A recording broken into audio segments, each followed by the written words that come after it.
ഒട്ടകങ്ങൾ വരി വരി വരിയായി, കാരക്കമരങ്ങൾ നിര നിര നിരയായി, ഒട്ടിട വീട്ടുയരത്തിൽ മലയുള്ള മരുഭൂമി വിലസിടുന്നു.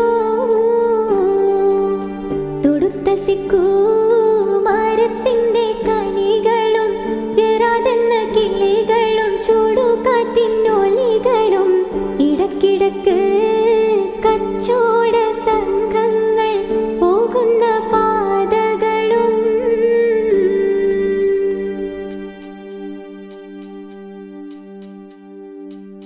പരിശുദ്ധ ഖുർആൻ വന്നിറങ്ങിയതിവിടം, പരിപൂർണ റസൂലുള്ള പിറന്നതുമിവിടം, നിസാമിക കവിതകൾ ഉറവിട്ടതിവിടം, മസ്നവി കുറവയാം അറബിക്കിട്ടിവിടം. തൊടുത്ത സിക്കൂ